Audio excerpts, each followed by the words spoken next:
and the most powerful voices in our country, it's not organizations like ACE, it's the parents who are fighting on behalf of their children to have access to good schools. And so that's why we're seeing programs across the country explode, because legislatures are hearing from parents, and they're also looking at the facts, and that is that we're not performing as a country educationally, and so we must do something about it.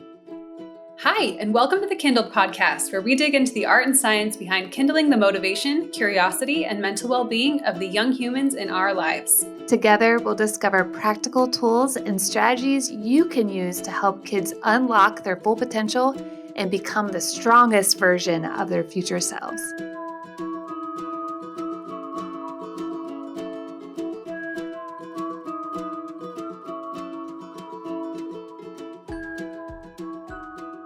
Welcome to the KindlED podcast. My name is Adriane Thompson, and I'm here with Kaity Broadbent. And today we are going to talk about education choice and education policy. Yeah, I mean, usually policy doesn't sound super exciting, I guess, but it really is exciting because when we have laws and legislature that helps families get the kind of education that they need for their kids, then we can empower learners, which is our goal. So I think it's a really important topic, and it's a very heated topic right now. I feel like, on the national scene. Yeah. Well, especially where we live in Arizona, just because ESAs and you just went down to the Capitol, didn't you? Yeah. With your micro school. Yeah. Arizona has one of the, I will say, best education choice laws in the country. And there's a lot of opposition to it. And hopefully our guest today will help us understand the why behind that. But yeah, we just took some micro schools down to the Capitol just to show our support for all of these kids who are getting this very dreamy education. And lots of these kids came out of public schools. They had been bullied. They were not doing well academically. They've really had to fight for the ability to go to a school that they love and that supports them. And we just feel like more people ought to have that, right? So our guest today is Norton Rainey. He serves as the CEO of ACE Scholarships. He's leading the charge for education reform in America. ACE Scholarships provides K through 12 scholarships to lower income children, enabling them to attend private K through 12 schools. In addition, the organization collaborates with state legislatures to advocate for school choice policies. Norton Rainey is highly respected for his expertise in organizational management, board governance, revenue growth, relationship management, and scalability. So super excited to talk to Norton today. Let's do it. Norton Rainey, welcome to the KindlED podcast. We're super excited to have you on today. Me too. Thanks so much for having me. It's a pleasure. Yeah. So the first question we want to dig into is tell us a little bit about your background and your big why. What change are you seeking to make in the world, and how did you come into this work? Kaity and Adriane, thanks again for having me on your program. It's always great to talk about education in America, and arguably what I think is the most important issue that is facing our country in the United States of America. Listen, we live in the greatest country in the world. America has always led the world. It doesn't matter what sector it is. And what we're seeing right now is something that is unbelievable. We're seeing our country fall behind other countries at a record pace. And that has to do solely with our education in America. When you look at math and science and reading and how we stack up against other countries, the fact is we're just not performing. And that's unacceptable as America. And so the work that we do at ACE Scholarships is really critical. And I've been very fortunate to be in the school choice movement now for 22 years. The organization I have the privilege of leading is called ACE Scholarships.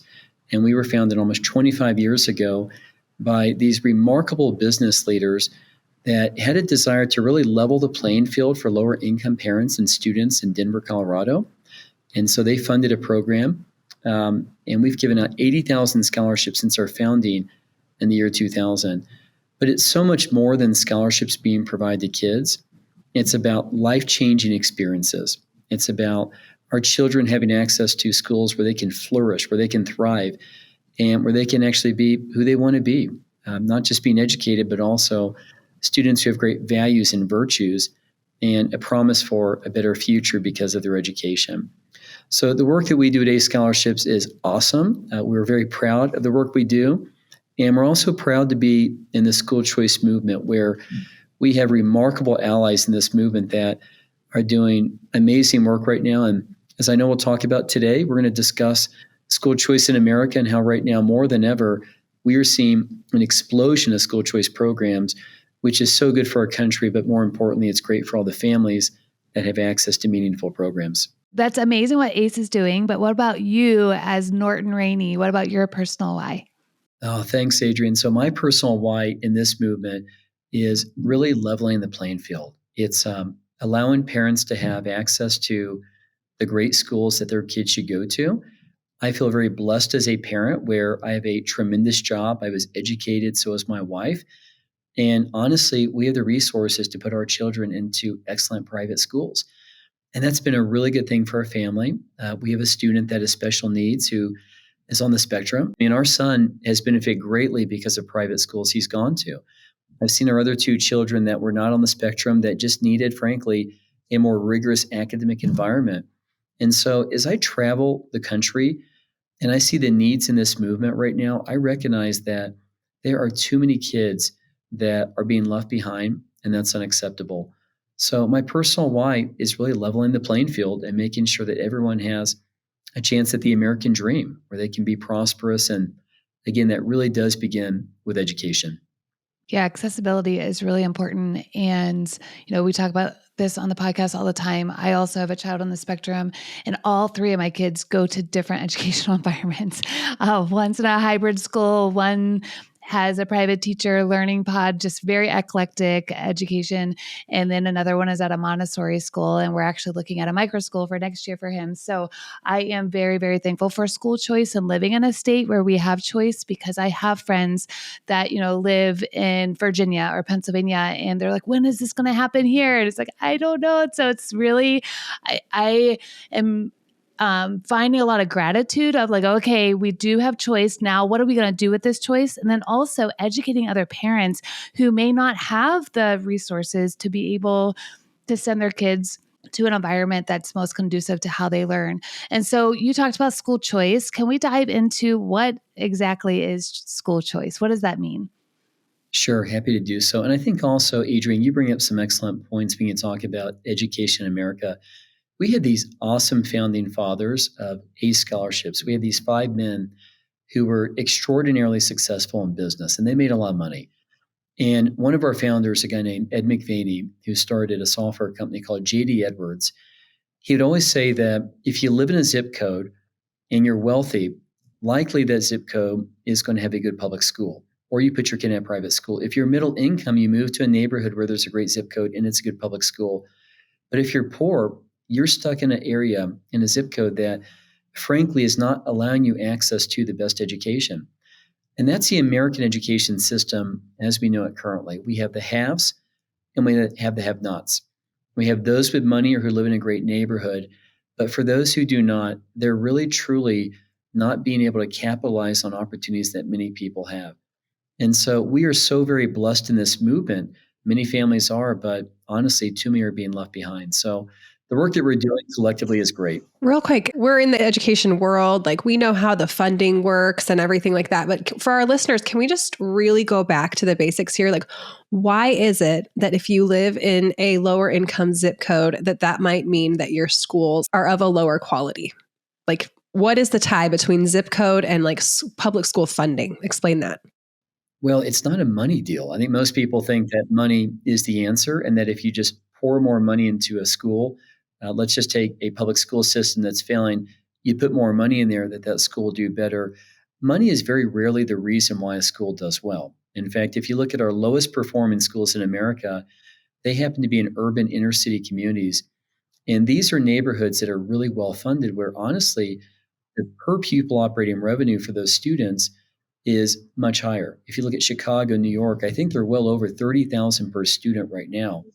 So there's a lot of money flowing into the school system. Teachers are doing just fine as well. But what it comes down to is that if you're in a wealthier neighborhood, you tend to have parents that are very invested and they have a voice that is greater based on their resources. And they are demanding that their schools provide a better product for their kids. But for whatever reason, in lower income families right now, it's not a lack of desire for their kids to have access to a good education. They just don't know how to advocate and fight for their kids.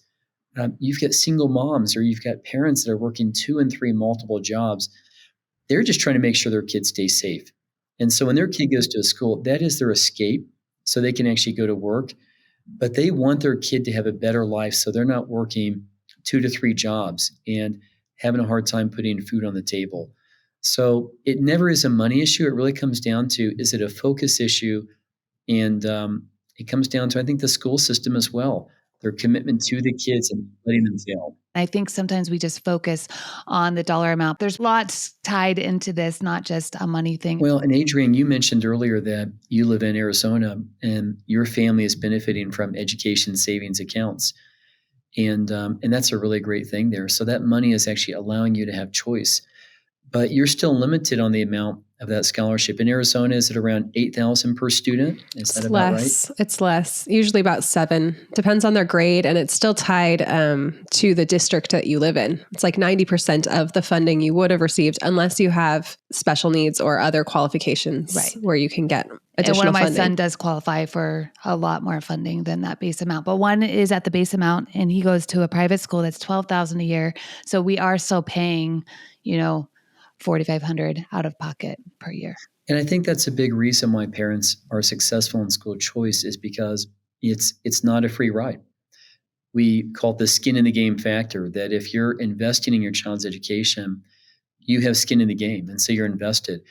And if you look at most of our ACE families, the average income is less than $40,000 per year. The average family size is close to 4 members per household. So do the math on that. $10,000 per family member per year in income. That's not a lot of money. And they're committing to their child's education to go to often a private school.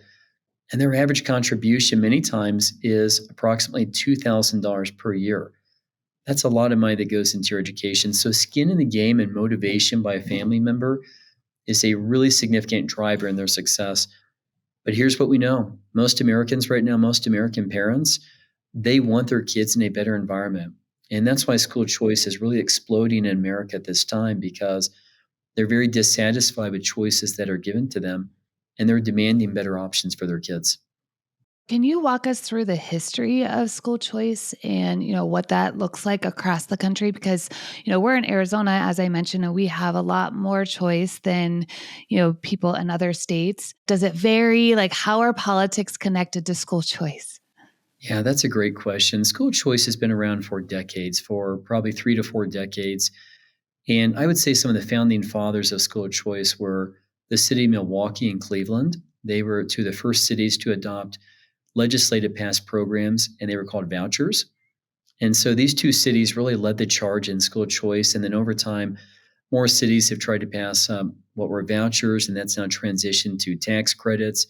And now it's moved on to education savings accounts, or ESAs. And ESAs just give more flexibility for families to use that money, not only for a private school, but for micro schools, for tutoring, transportation, really anything that enhances your education. But the movement as a whole has been a long war, and there's been a lot of battles that have been fought. Some have been won, many have been lost. Sadly, in the state of Colorado, we passed a voucher program in 2003, only to see that program overturned by our state Supreme Court. And so many times it falls into the hands of our legislators and lawmakers, who ultimately are making decisions on behalf of kids. Sadly, in our country at this time, it really is a red and a blue state model. You have red states that tend to be more conservative, that are passing legislative efforts of school choice. And then you have blue states that are not, for the most part. And that means that kids do not have choice in where their kids, or I should say parents do not have choice in where their kids go to school. This is not a partisan issue. It has become a partisan issue. And it's very unfortunate, because we're talking about the livelihood of our children. And there's nothing political about education. Education is something that every single child in America deserves access to. And I would say shame on our politicians who are not voting for programs that would enable and pave the way for kids to go to great schools. And basically what they're doing is they are subjecting parents into schools that aren't working. This is not an anti-public school model whatsoever. This is an anti-mediocre education.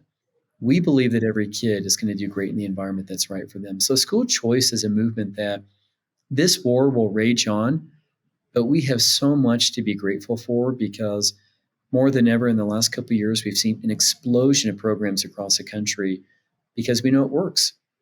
This is not a theory. We have empirical evidence in the fact that school choice works. Awesome. Okay, so we want to get into that research, but first, I kind of want to understand at Prenda, we really like to teach kids how to think, not what to think, which means we need to really look at both sides of the equation and the argument. And I mentioned earlier that I had just taken a group of microschools down to our capital to show support for the school choice program. But what I didn't explain is that before we went, we actually held a Socratic discussion about the issues where we actually looked at the governor's plan to reform and constrain the school choice program. And we looked at the counter arguments and we let the kids really evaluate what they thought. And it was really awesome to see them considering things from both sides. Then when we went down to the Capitol, they were so respectful. They did not go down there with an attitude of like, we are just this like narrow-minded group of people who only want one thing and can't listen to anyone else. And it was so fascinating because we listened to some conservative politicians speaking on behalf of the ESA program. And then afterwards, on the ride home, I was like, what did you guys think about that? And they were like, oh, actually, we disagreed with so-and-so. And we also teach them about argumentative styles and logical fallacies and things like that. And they were able to point out how the rhetoric of both sides of the argument in the adult world were very emotionally driven and very one-sided and all sorts of things. And I was just like, oh, I'm so happy we're able to raise a generation of kids. Ironically, through the ESA program is the thing that allows us to have these conversations with these kids and these experiences, but to really help them see how the adult world works and how in many ways it's broken and does not serve families and kids. And they were able to see that firsthand. So my question is, what are some of the pushbacks against the school choice movement? And you were mentioning, some states are less likely to vote for school choice policies. And I'm just wondering why. Like, what are the arguments against that? You said it's not an anti-public school movement. Like, tell me more about that. Well, Katie, I think you're bringing up a really good point, and that is that unfortunately our lawmakers, our politicians, our adults are making decisions on behalf of our children. And often it's not the right decision. So I want to tell you a very quick story, and I will answer your question about what the arguments are. But if you go into Chicago had a tremendous program called the Invest in Kids program. And it was a scholarship program that was actually shut down last year by lawmakers. They were providing 9,000 scholarships for students to go to private schools of their choice. The families who received these scholarships were thriving. It was a new opportunity for them, and they were doing tremendously well. But lawmakers said that they need to focus on enhancing their public schools, putting more money in their public school system. They said that this program is taking away money from public schools. And so they shut the program down. We hear that argument quite often, and that is that when you pass a school choice program, that you are taking away money from public schools. It's needed money that's required. And the honest truth is, you're not taking money away from public schools. If it's a tax credit program, you have to raise that money. Now, granted, the donor is receiving a tax credit, but it's incumbent upon the organization to raise that money. So this is not state money, it's money that you have to raise. A ESA program, they're almost always being funded by surpluses in the state budget or a budget allocation. So it's actually not stripping away money from public schools. If anything, as I mentioned earlier, we're seeing that teacher salaries and the cost per student is actually increasing. So it's not a money issue within our schools. But also you'll hear from people who just say you're anti-public schools. It just comes down to a very basic argument, and that's not the case. It really comes down to just letting parents put their kid in the environment where they can thrive. But money is always the number one issue that we hear all too often, and sadly, that's just not the case. Yeah. So how does a scholarships fit into this? Is it just another option, or is that privately funded, or where's that money coming from, and how does that fit into this space with the ESAs? And is there anything like with the politics with ACE, or is it just private and then you're just part of this story? I'm just really curious how you fit into all of this.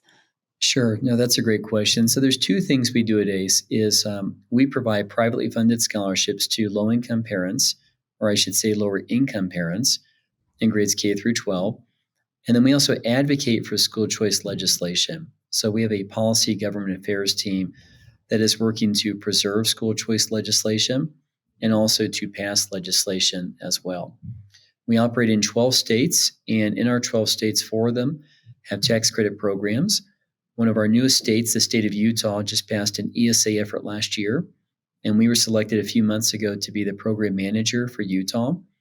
So we raise money the old-fashioned way.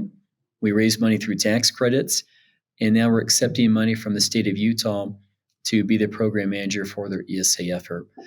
And we are advocating vigorously this year for more ESA programs in some of our partner states. Arkansas is one that we operate in. They passed an ESA program. Louisiana's legislature will very soon be hearing an ESA bill. And in some of our other states, we're looking at also passing programs. So we've got a great team that is passing legislation. That's awesome. So just for our listeners who maybe don't know how an ESA works, essentially what happens is the state Department of Education will put a pile of funds that would have been used to educate your child if they had signed up, enrolled at their neighborhood public school. Those funds go into an account that is usually overseen by a program manager. And so in Arizona, this is a company called ClassWallet. And in Utah, it will be ACE, which is really exciting. And so a program manager helps families access those funds and helps the Department of Education manage the dispersal of those funds. Is that accurate? Would you add anything to that? Katie, that's a great description. That was really well said. It really gives freedom and autonomy to the parent to choose the education that's right for their kids. And the best way I would describe it, it's like a health savings account or an HSA account, which you may have set up in your business, where you have a wallet that's out there or money that's allocated to your account. And then you've got choices as to where you spend that money, whether it's a chiropractor, an acupuncturist, a traditional doctor, perhaps a functional medicine doctor. You have a allotment of dollars. And that's exactly the same thing with an ESA account, is that you have an allotment of dollars that you can use. It's incumbent upon the program manager to ensure that those monies are being distributed and also used appropriately. That is one of the arguments that we do hear from people, is that what happens if there is a misuse of dollars from a parent? Are they buying a television or traveling and using it for a personal plane ticket to go somewhere around the country? That is our job as a program manager, is to review every single expense and make sure that they are appropriate.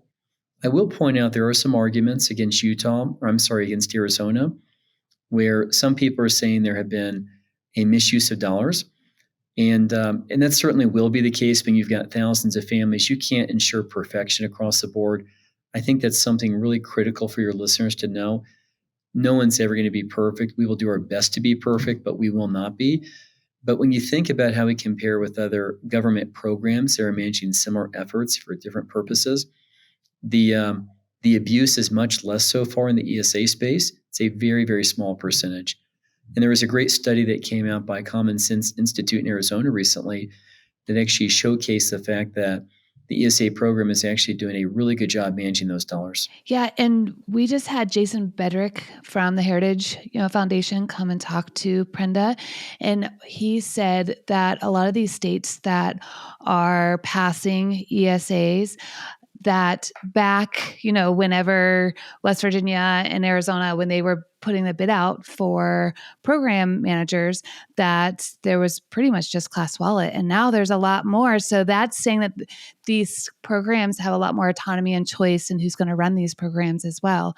And so when did you guys enter this game or, start to become part of this? I'm just really curious. Well, and also just a point of clarification, because it's very complicated. And so we've been learning as we've been drinking from the fire hose. But ClassWallet, we would call them the 800-pound gorilla when it comes to the wallet space. They're really good at what they do as a wallet provider. They're not a program manager. And so what they do is they contract with the state of Arizona. In the case of Utah, ACE is contracting with ClassWallet, and they're going to manage our wallet division. And in many other states around the country, they're doing the same thing. What's really cool about this movement is, and it's a great thing about America, the great thing about business, we're seeing more competition than ever. We're seeing a lot of for-profit companies and nonprofit companies that are entering the ESA space right now. And so what we're going to see over time is we're going to see a consolidation, perhaps even a commoditized technology platform that is commonplace for everyone. And we're going to continue improving in this movement. ACE entered this space in ESAs about a year ago. Our governing board came together and we started talking about the movement of ESAs. And we were looking at the landscape and we recognized that we're really good at scholarship administration. We've been doing this for close to 25 years. We've been a leader in the country. And we have a lot of good friends who are leaders in this movement that we love and admire. The more of us out there, the better off our country will be. But we recognized that we had a place in this movement. And so we invested very heavily in technology. And through our technology, we can now manage the application process. And what we would say is provide a very seamless experience for every single parent when they begin the ESA process, that when they go to our website and they begin their application, when they're receiving their money from ClassWallet, which we have to manage, that it is a seamless white glove experience so that they can actually have a great experience. And we are thrilled to be in this movement. We're thrilled to be looking at more states. And more importantly, I'm so excited by the fact that our country is finally recognizing how critical school choice is for the sake of the United States. Yeah, I'm so grateful that you guys are going to be in there because we've seen implementation of these laws go well in some states and poorly in other states. I won't mention which ones are going poorly. But they're not A states. So yeah, really, I think that's really important because it's great to have a law passed, but if you can't actually make these funds accessible to the average parent, if you put so many barriers to entry in, forms, complicated processes, like that makes it so you might as well not even have the law because it's just so hard to access the funds. And so I, as an ESA parent in Arizona, have loved how easy it was to apply and to receive these funds. Was incredible. And so I'm so grateful to hear that you're committed to that same level of service for parents and helping these families actually access the law and to make sure that the implementation of the law is successful. So that's super important. Kaity, we're thrilled about that. And I think you bring up a really good point. Our policy director, when he goes to a state, he says that all too often what happens is that you have these amazing programs who come in and they pass legislation, whether it's a ESA bill or tax credit, and they pass it and they pack up their suitcases and they go home. And there's no one to manage these programs. And that was a major reason why we decided to enter the space, is that we saw that implementation was really important. And we also recognize the fact that everyone is drinking from the fire hose. These are brand new programs, and some states have not been implemented as well as perhaps they need to be. But I would actually also look at that as a positive still. And what I mean by that is that it's a great win for the movement when you're passing programs in a state, because if you have access to more money for kids to go to schools or a choice, even though you're going to have some cases where implementation may be a little bit rocky, it means that kids now have access to schools that they didn't have access to before. And again, when you look at our country, low-income students or students as a whole are really not performing well in math and science and reading. We're not performing against other countries. Our test scores are not good. Our students are not graduating. So the win here is that more families now are for the first time having hope in their child's life. They're coming home and they're excited by what they're learning. Their family structures are changing. And we see that at ACE all the time. It's so much more than a degree or being prepared for your ACT or your SAT. Although it seems like a lot of colleges are now not even looking at test scores anymore, which is a travesty. We're seeing family dynamics change. We're seeing parents go back to school. We're seeing families eat dinner for the first time. They're playing less video games. Parents are helping them. They're going back to school. You're just seeing positivity across the board. And as we like to say, all boats rise. When private schools and families are doing well, we hope that public schools are doing well. We hope that education in America thrives too. So your point is really well taken, Kaity. And it can be a little sticky at times when you implement these programs.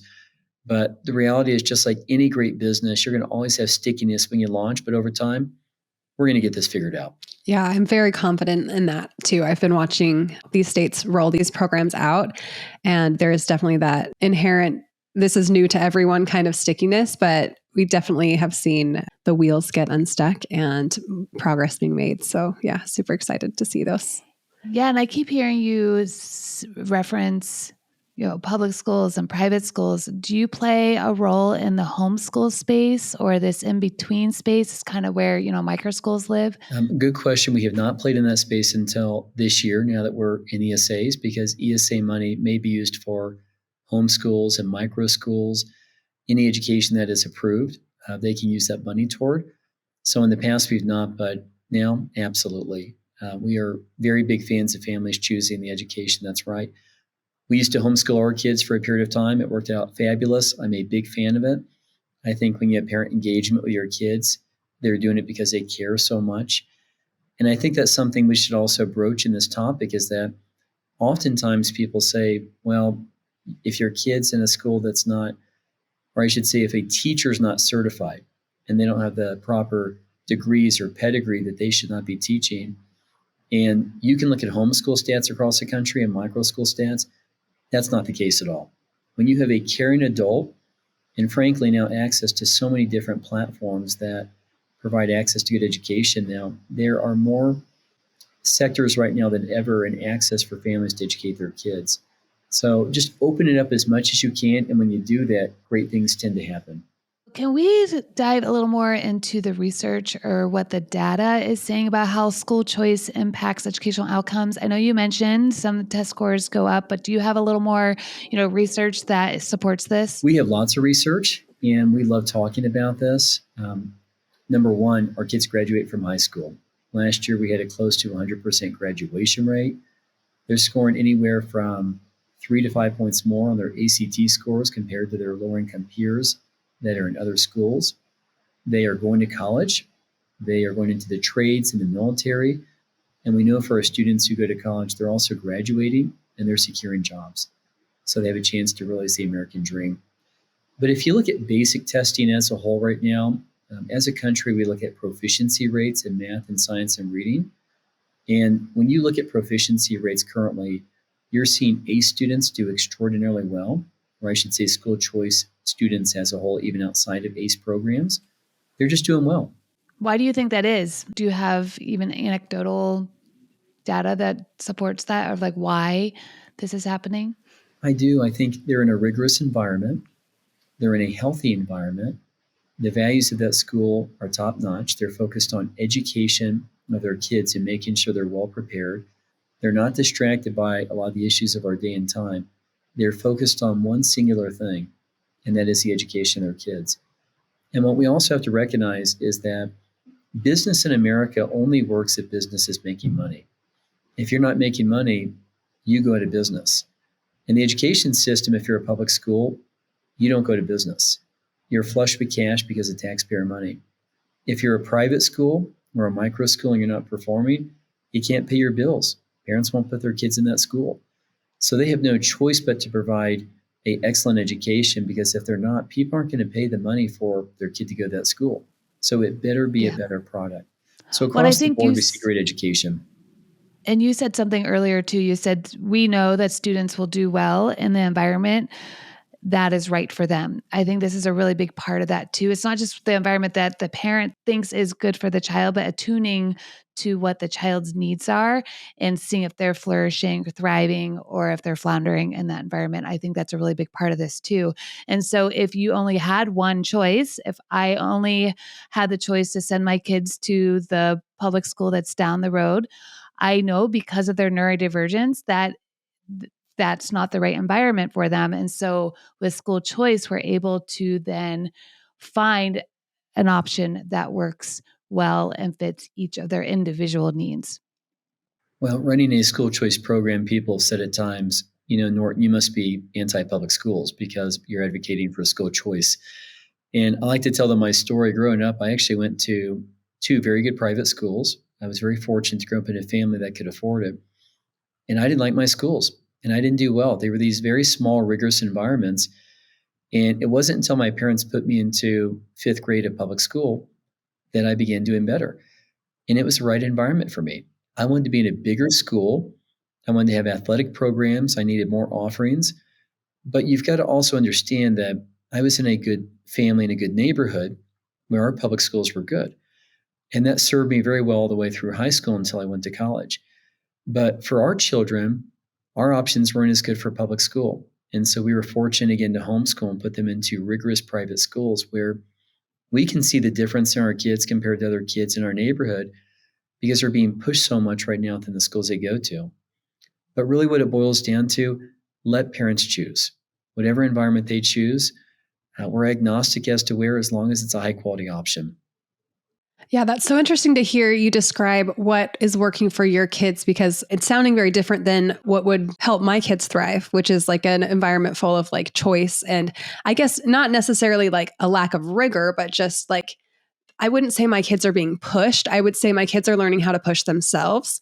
And so, but that's not right or wrong. It's like, yeah, every little tiny human heart has a different thing that's going to make them develop into the grown-up that they're supposed to become. So I just love that we can be like, and going back to the idea of this is not a partisan issue. Like, we literally want different things for our kids, and we're advocating for the same policy so we can both have what we need. And I think that's just really beautiful and pretty much what America's all about. And so it's like, boggles my mind sometimes when I hear the counter arguments. Like the other argument is everyone should be forced to do the same thing at the same pace, at the same rate when they're 9 or when they're 10, and I can't say those words out loud and like not feel like that's crazy. I think it comes down to values as well, and family values. I'm hearing that as well. It's like, what is important to you as a family and as your like culture? Because you made a comment about, colleges not accepting test scores as a travesty. Whereas like my value, I'm like, no, I'm not all about the test scores. So it's like, we have different values and different opinions and different, and so it's like, what do I value? Like Kaity values agency and autonomy with her kids, and I value that my kids are emotionally and mentally safe in their educational environment. Other people value, that those test scores are really high and that's going to get them into a really good college. So I think it boils down to our values as well and what we want to carry on for our children. Well, I think that's a good point. And it's not all about the test score. So my comments earlier that it's a travesty, what I mean by that is that we have dumbed down our education system so much. We have many kids who are graduating from high school with a 4.0. And they can't make a 20 on their ACT. And if you don't have a certain number on your ACT, you're not actually ready for a college curriculum. But we're passing kids on. We're more focused on the graduation rate because for so long we talked about how deplorable our graduation rate was in our public school system. So the counter to that now is that we have more kids who are graduating, but they're actually not prepared in life. And we have kids who are getting into schools and they're probably not ready. So instead of focusing on the fact that we have a broken system and doing something about that, we're preserving a broken system for the sake of mediocrity and going through the motions like we always have. All the while, the numbers are looking better, right? It's like this false narrative where like, yeah, graduation rates have increased because we've made it a lot easier to graduate, so that we can seem like we're winning, but we're really not. And the school and their reputation and like their, when you drive past, I drive past all these schools that say like A+ rated school. I'm like, what does that even mean? Like, does it mean the kids are very happy and fulfilled and making sure that like they're becoming their strongest version of their future self? Like, how are you measuring that? That's what I care about. Yeah. We could really go down a rabbit trail with this soapbox. My mind is, I was going to say, my mind's going in so many different ways and then I think about trades too. It's like, okay, we're so focused on college. I mean, we were just talking about that, but you look around in trades, there's no one entering these trades and they're still really important. I have a friend that has a machine shop and he is trying to start like a school to educate people because they just don't have enough people that know how to use these machines, and it's still needed in the world. Everything is not, on the computer and AI. And I know we're moving in that direction, but we still need more than just the education that you're going to get by going to college. Oh yeah, we spent a fortune recently. Our dishwasher has broken 10 times in the last 2 months, and we've had a service come out 10 different times. And it's actually not easy getting that service. But you're exactly right, though, Adriane. The trades are something that we look down upon. And there's nothing that we should be looking down upon. If you're a smart kid right now, I don't mean just academically, and you're thinking about your future and you want to be debt-free and you want to have a job where you can make good money, we have apprentices right now going in the trades. I say we, don't mean ACE, I mean as a whole in our country, that are starting out at 75,000 and they're very quickly making six figures. We need electricians, we need plumbers, we need carpenters. And we look down upon these very valuable trades, and we shouldn't be. And the other thing they do, they provide freedom in your life, because now you're working autonomously. You can work at the level that you want to work and make some very good money. So it is a travesty that we look down upon the trades when, frankly, it's probably one of the greatest opportunities ever in America. Yeah, absolutely. Okay, so I want to dive into the policies a little bit more. We've mentioned ESAs, we've mentioned tax credits. Are there other kind of buckets of policies that fall under the school choice umbrella that we should be kind of watching? No, not currently. The old one was vouchers, traditional vouchers, but there have not been any voucher bills in recent years. Can you quickly define voucher? Because I still hear that word thrown around like as a replacement for ESA. So can you kind of tease that apart for us? Sure. So a voucher is using state money or government money to put your child into a private school. That would probably be the most pure definition of a voucher. And that's what the original school choice programs were that were founded in our country. There was so much opposition to vouchers saying that you're taking money away from public schools, that it transitioned to tax credit programs. And that's where an organization has to raise that money, but the state is offering a tax credit for donations given to that program. And that money that's raised can then be used for a kid to go to a private school. ESAs, or what opponents of ESAs would like to say is another term for a voucher, is a state appropriation of dollars that allows families to use that money to put their kid not just into a private school, but into, as we discussed earlier, a micro school. Use the money for homeschool, anything that enhances your education. So you can call it whatever it is, but here's what we do know is that parents' voices are being heard. Legislatures are doing something about it. And COVID is the time where we learned so much about education. Kids were at home, they were on a computer, and parents saw what their kids were learning or perhaps what they were not learning. And they were enraged. And they spoke up. And the most powerful voices in our country, it's not organizations like ACE, it's our parents. It's the parents who are fighting on behalf of their children to have access to good schools. And so that's why we're seeing programs across the country explode, because legislatures are hearing from parents, and they're also looking at the facts, and that is that we're not performing as a country educationally, and so we must do something about it. That's good to know that it's not as complicated as Katie thought it was. That's lovely. Well, and I think also, Katie, too, if you look at ESA programs, there are 13 ESA programs in the country currently. There are 25 states that have a form of school choice, including tax credits and vouchers. And there are multiple states this year that are looking at passing ESAs. So by next year, we could have more states with programs. And what I do know is almost every program across the country is expanding because we're seeing such tremendous success from early on. And the demand among parents is off the charts. And we're unable to fulfill that demand right now. So thank God our legislatures, once again, are actually doing something about it and passing programs that put more money into the hands of parents. Something you said just reminded me of another type of school choice thing. Like I'll hear, so in Arizona, we have open enrollment, essentially. You don't have to go to the school that you're technically assigned to. If you can get your child to the school, you can enroll there. So that's another type of school choice policy. I just think that it's important to differentiate all these words because, people will look at an open enrollment state and say, like, you guys already have school choice. You can choose any public school to go to, right? But that's really not what we're talking about.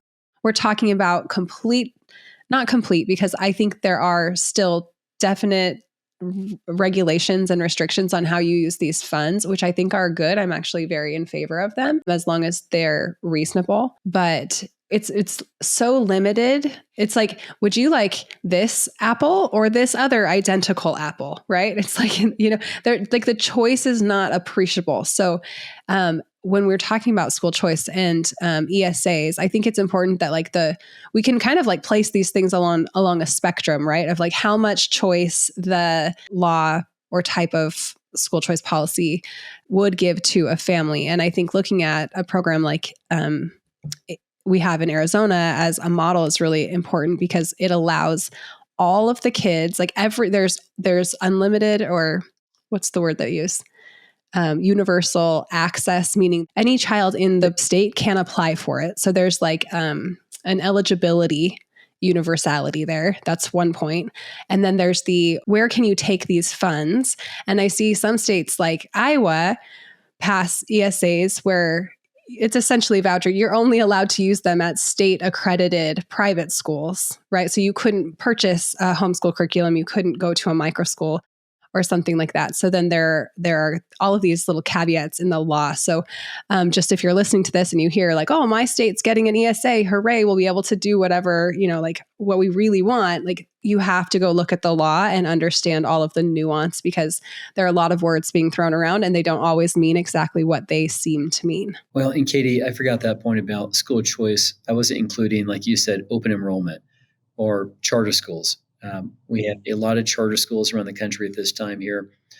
Interesting, though, how some people say, and you mentioned this, we do have school choice. We have public school choice.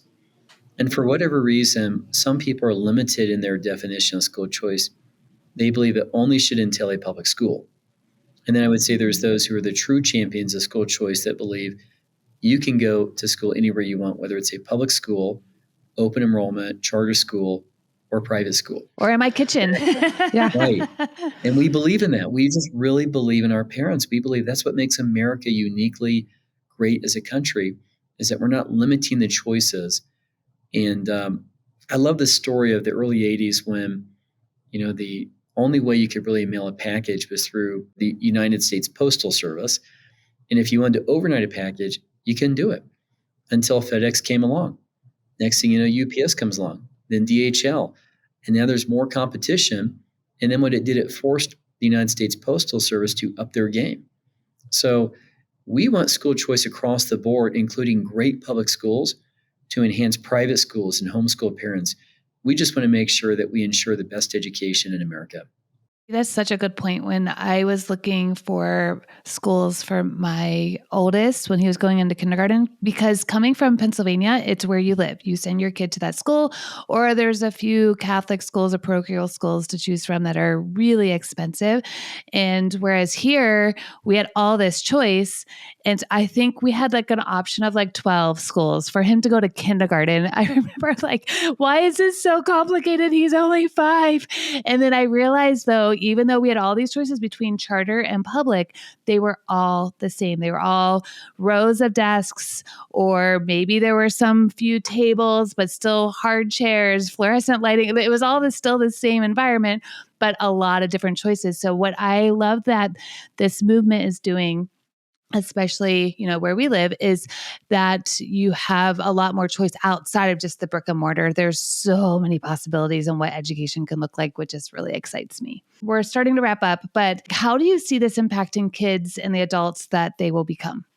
Oh, that's so much fun to think about. Well, I think once again, it all begins with education. If you're educated, sky's the limit. You can dream of college or the trades. You can dream of the career that you want to be. Whether it's being a doctor or an attorney or starting your own business, but it really comes down to education.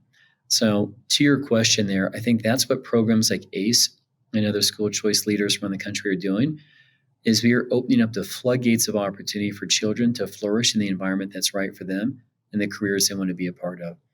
You'll see behind me these signs. I'm at a really cool school in Denver, Colorado called St. John Paul the Great, and it's a brand new Catholic high school. And there's some leaders in our community that wanted more for their children. And they invested heavily in launching this new school. And this morning I had a chance to speak to the kids, and you could just see much hope and optimism, a glimmer in their eyes. They're learning. I had a chance to tour classrooms where they're learning Latin and history and math and science, and they're speaking publicly. And it just gives you hope when you see these children. But the rigor of this school, the discipline of this school, you can see they're growing. They've got a capital campaign right now too. That's a really great thing, because that means this school is serving a community that has been underserved for a period of time where there's not been access to a good school. So school choice is arguably the most beautiful movement in our country, because it opens up the floodgates of opportunity, regardless of what income level you come from. That's it too. It's not a matter of wealthy, middle income, or poor families.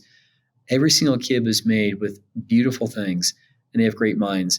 They just need to be in an environment that helps them learn and be the best they can be. Absolutely.